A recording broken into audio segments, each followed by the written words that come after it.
A paz do Senhor Jesus. Amanhã desse dia eu venho aqui passar para estar trazendo assim uma rápida reflexão. E eu quero mandar a paz do Senhor para todos os nossos irmãos, que estão nos assistindo nesta manhã, aos nossos pastores. Mas venham falar algo muito importante. E há muitos anos eu venho estudando e meditando nesse contexto. O Gênesis capítulo 12. E Mateus, outro contexto, dois contextos da palavra de Deus que nos chamam muita atenção. Muito poderoso para as nossas vidas. Irmãos, em Gênesis capítulo 12, o Deus chama Abraão. E ele faz uma promessa a Abraão. E ali quando ele chama Abraão para servir, para sair do meio da sua parentela, Deus faz uma promessa a Abraão dizendo, olha, eu abençoarei os que te abençoarem, e amaldiçoarei os que te amaldiçoarem. Ali ele fala de Israel, porque na verdade, a Bíblia reconhece só 3 povos na terra. Primeiro, Israel, os judeus. Segundo, os gentios. E o terceiro povo, qual é? A igreja. Biblicamente, no mundo espiritual, nós vivemos em um mundo que existe várias nações, etnias. Mas, espiritualmente falando, só existe 3 nações na terra. E uma delas é Israel. E a outra, ela é a igreja. É por isso que Jesus fala, as portas do inferno não prevalecerão contra a minha igreja. 3 povos. Esses povos, eles jamais foram derrotados. Diante de reis e diante de nações. Houve batalhas, Israel houve batalhas, derrotas, ali no Velho Testamento. Mas eles não sumiram no tempo. Eles não desapareceram. Eles não foram exterminados. Porque havia uma aliança. Existia uma promessa. E existe uma promessa. E os outros são os gentios. Os homens longe de Deus, infelizmente. Sem Jesus, longe da palavra de Deus, somos considerados como gentios. Então nós observamos que, quando Deus fala sobre esse sentido da palavra, eu abençoarei os que te abençoarem, eu observo que todas as nações da terra que se levantaram contra Israel, eles pereceram, eles caíram em uma maldição. E outros que se levantaram contra a igreja do Senhor Jesus, se tornaram, foram como Jesus fala, caíram sobre a pedra. Eu me lembro que na década de 80, a Rússia era uma grande nação, era um bloco de países comunistas no mundo. E nós observamos que, eu vi muitos pastores, meus pastores diziam, irmão, vamos orar para que o evangelho entre na Rússia, pois muitos pastores ali são perseguidos.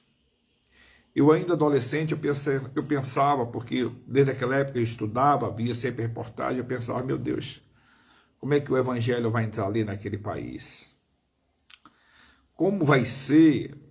Era um bloco de países, naquela época eles diziam que era um país rico, coisa e tal, e cheio de conversas. Hoje sabemos que não era nada daquilo. E a igreja levanta clamores.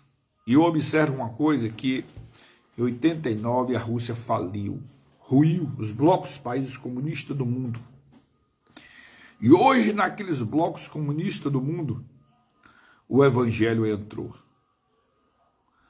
O evangelho entrou ali naqueles países, hoje na Rússia, hoje na China comunista, A igreja da China comunista é uma das maiores do mundo.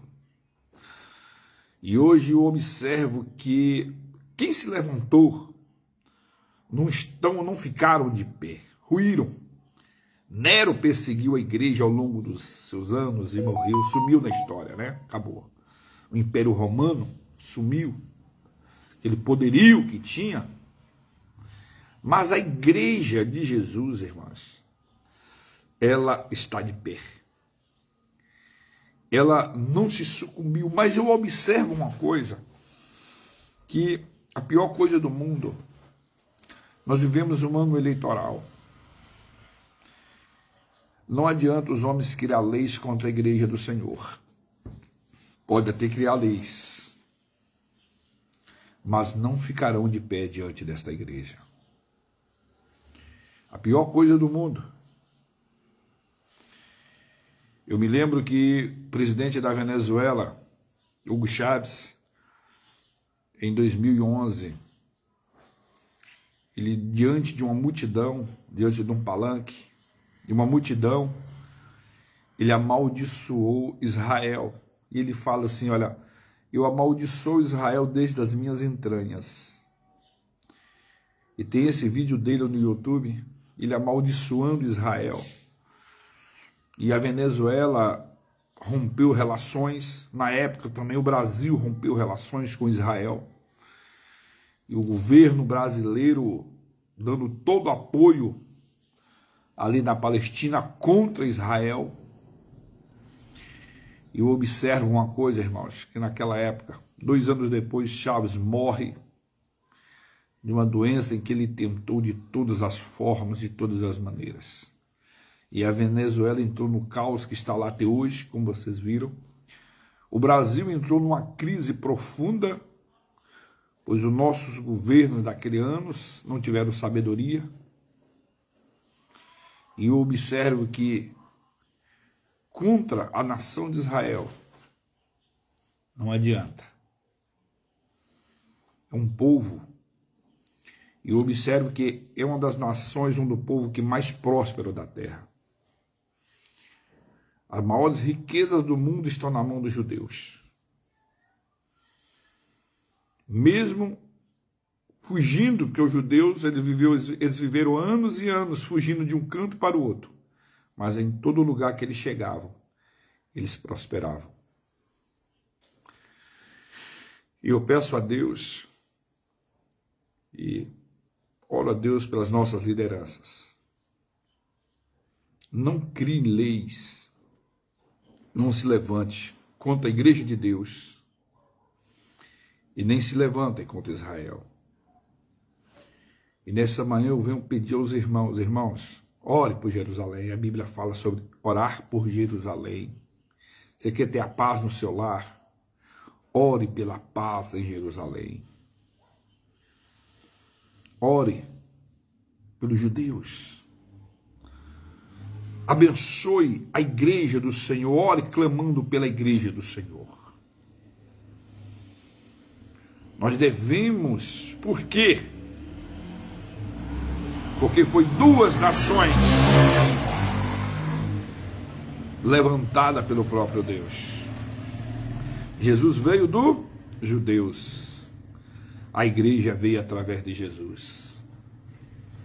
E a igreja, através da igreja, o mundo é abençoado. O mundo é poupado contra as ações do diabo. Através da igreja, através do evangelho que é pregado, Deus tem poupado o mundo. Deus tem segurado ainda o mundo. Então, muitas das vezes, irmãos, eu quero dizer uma coisa: não apoie quem é contra a igreja do Senhor. Cuidado em quem você vai apoiar. Não apoie. Eu estou mostrando aqui dentro da Bíblia. Gênesis 2, capítulo 12, e o versículo em Mateus, que fala sobre a porta do inferno não prevalecerão contra a minha igreja. Nós temos que ter cuidado, irmãos, em quem apoiar. Não apoie Quem é contra a igreja do Senhor? A igreja do Senhor é uma propriedade de Deus. Israel é uma propriedade de Deus. Amém? Que Deus os abençoe na manhã desse dia, em nome de Jesus.